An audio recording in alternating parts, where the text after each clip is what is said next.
Hello, welcome to the Dope Show with Dopey. Today I thought I'd do an album review on Cannibalistic Infancy, Dominant Inhumanity. These guys, I just found these guys like maybe a few weeks ago, and I don't own the album yet, but I definitely want the album. I definitely want to own it because that band is like amazing, and it's going to be a huge influence on me and my other bandmate. And Cannibalistic Infancy, man, they're pretty much like what I pictured the future was going to be with slam death metal. And I'm really, really, really pretty impressed with this band. Like the past 2 to 3 weeks, I've listened to the album repeatedly over on YouTube. I don't own the album, I just listen to it on YouTube. I'm only doing an album review on just what I heard. Like I said, I'm just going to talk about the bands in my last video. Even if I don't own the album, I've seen a couple album reviews where the guys don't even show the album to say what they're doing the album review on. So I'm going to do the same thing. And Cannibalistic Infancy, I haven't really been impressed with a death metal band like this since Corpus Cephalic. I'm still really impressed with Corpus Cephalic. They're probably my favorite slam death metal band right now. It's like a war between Cannibalistic Infancy and Cephalopholic. And before that, before Cannibalistic Infancy, before Corpus Cephalic, I haven't been so impressed with, or the last thing that I can remember that I was very impressed with was Injustice Surpassing the Boundaries of Human Suffering. And when I heard Corpus Cephalic, I haven't been that impressed with an album since Injustice's first album. And I really like Injustice's first album. I mean, it's like one of my favorite death metal albums of all time. I think just because of that album, they'll forever be in history, no matter what they do with their sound. Kind of like Devourment's first album, unless he was decapitated. Like, to me, Injustice's first album will be like fucking Molested and Decapitated. It just paved its way for brutal slamming death metal, man. And that album was fucking intense. And I do have the first album, and I did get the second album. I didn't really care too much for it.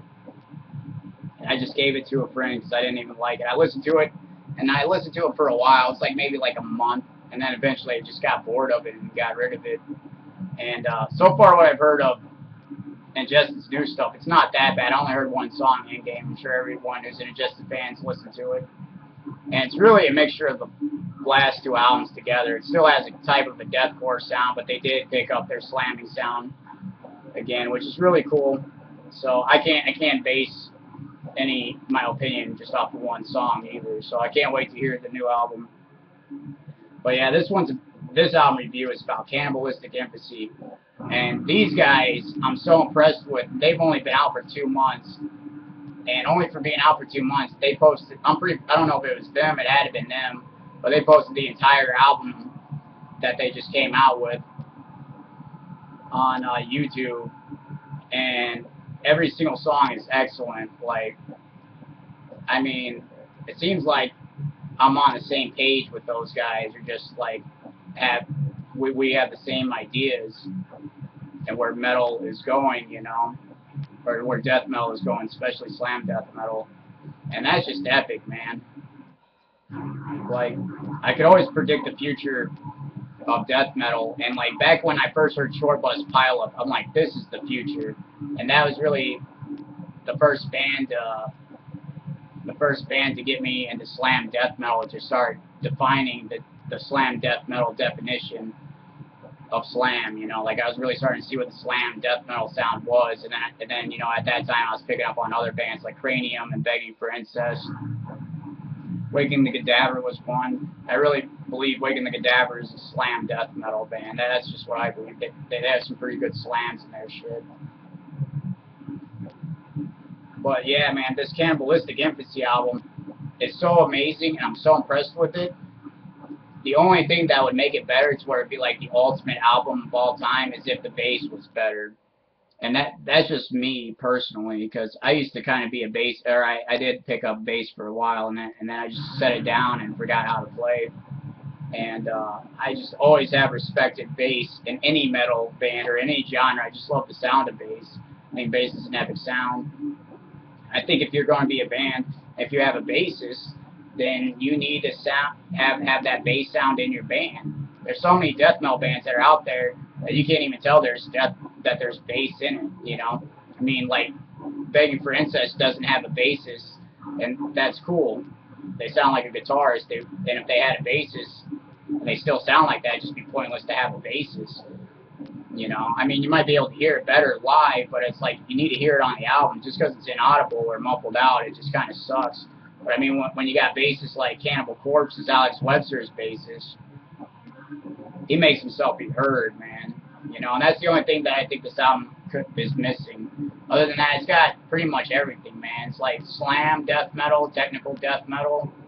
It's got some brutal death metal, and that's kind of like the genre me and Trevor was trying to work on. We're going to call ourselves Brutal Slammy Tech.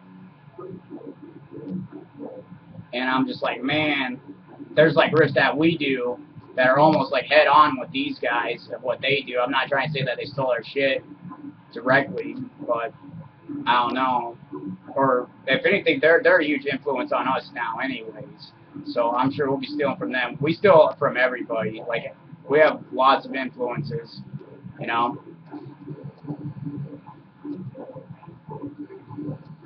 And fucking the Cannibalistic Infancy album is so amazing. Like I said, I haven't been impressed with Corpus Cephalic,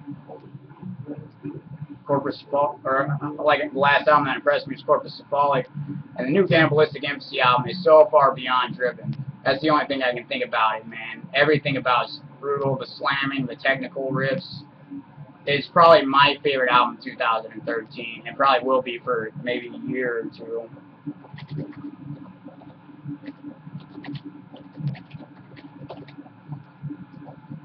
But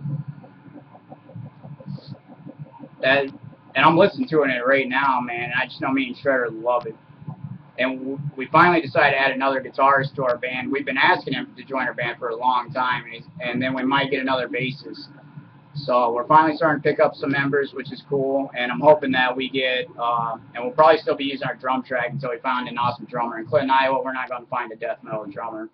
And Clinton, Iowa, it's pretty much all the death metal is like the last genre to be popular, man. Only a handful of kids like it. Mostly in Clinton, Iowa, it's deathcore. For the longest time, I just see nothing but deathcore kids just wearing deathcore t-shirts and just talking about deathcore and only liking deathcore and not being really too open-minded to anything else, which is cool because I'm not really too open-minded to deathcore myself.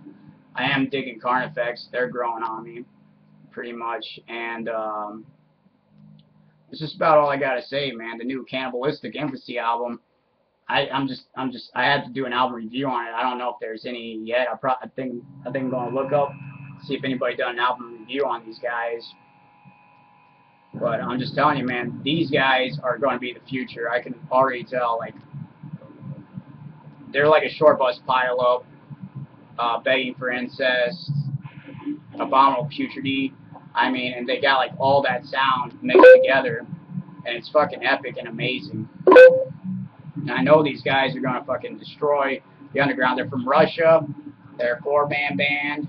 I don't know all their names. But, I mean, that's all I'm going to say. Like, my only thing that I don't approve of Cannibalistic Infancy is just the bass, man. Like, just throw some bass riffs or get it to stick out. My favorite bass and death metal album history is Skinless. Like, I mean, there's some awesome bassists like Jeff Huell, who's done Brain Drill, and he's in 6 Feet Under right now. And I really don't feel like he's playing nearly up to his capability, but that's cool. I mean, 6 Feet Under has finally gotten heavier, but like, I've been just into 6 Feet Under for so long. I was actually, they're really my first favorite death metal band of all time since Maximum Violence. And I just don't know how to accept the new sound. And, you know, it's still brutal, and they still kind of keep their old 6 Feet Under sound, but it's just the blast beats. You know, they never blasted before. So, I mean, you know, you'll get used to it eventually. It's like Cannibal Corpse all of a sudden going to deathcore or something like that. It's just, I don't know, 6 Feet Under was death rock, and now they're back to death metal, or just going to death metal, which is cool.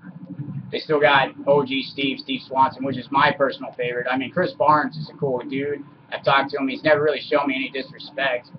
And I never talk shit about him. I mean, you gotta respect Chris Barnes. He's like one of the grandfathers of death metal because of Cannibal Corpse and 6 Feet Under, in my opinion. But Steve Swanson, he's a great guy. I chilled with him, and he's always talked to me every show that I've been to. That's why I love death metal so much, man, because you can go see your favorite bands, and they show you respect, instead of like some mainstream bands that you got to pay a meet and greet to. I was actually pretty pissed off when I heard Dying Fetus was doing that. I'm like, man, you got to be kidding me, a meet and greet with Dying Fetus. And I actually didn't go to that show, which I would have gone, but didn't really have the resources at the time. And this is the first Dying Fetus show I ever missed since I was 16, so I think I'm alright to get away with missing one show. Other than that, I've supported them my entire life. Dying Fetus is still my favorite death metal band of all time.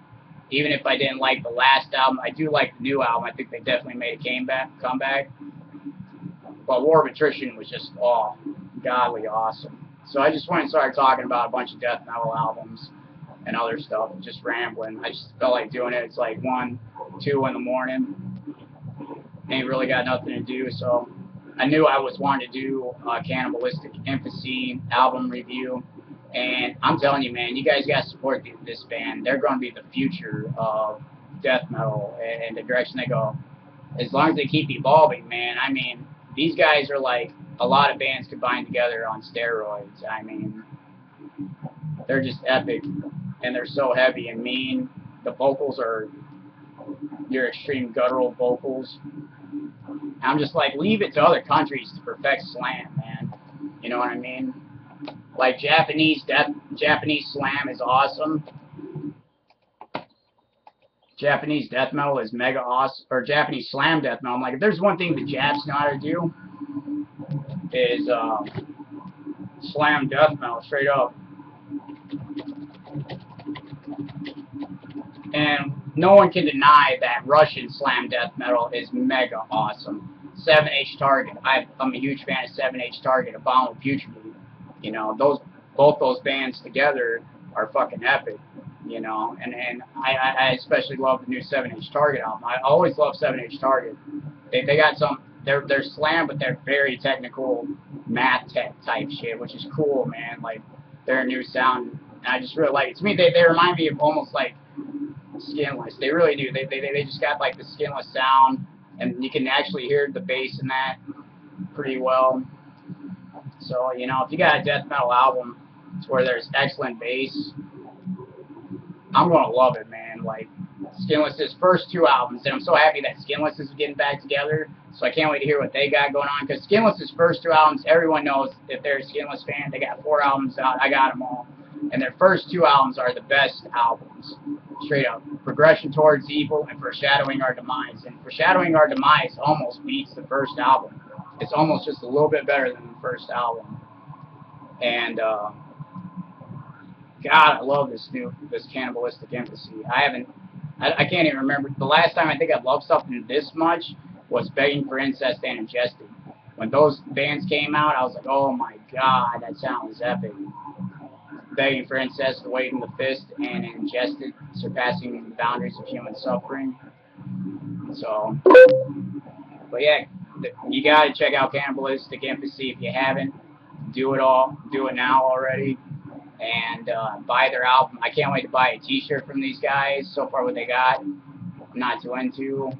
I really don't like their logo either. That's the only thing, man. For something that I hear like this, I think that they should have a way better logo. To me, it just seems like really easily done. You know, I don't know who did it. I just think Brutal Disorder logos or somebody else. All the logo people I got on my Facebook can do 10 times better than that. But, I mean, you know, they can always have a second logo. Most death metal bands do. Like, Raped by Pigs have 3 logos. So, anyways, I think I'm going to wrap it up. It's 15 minutes long.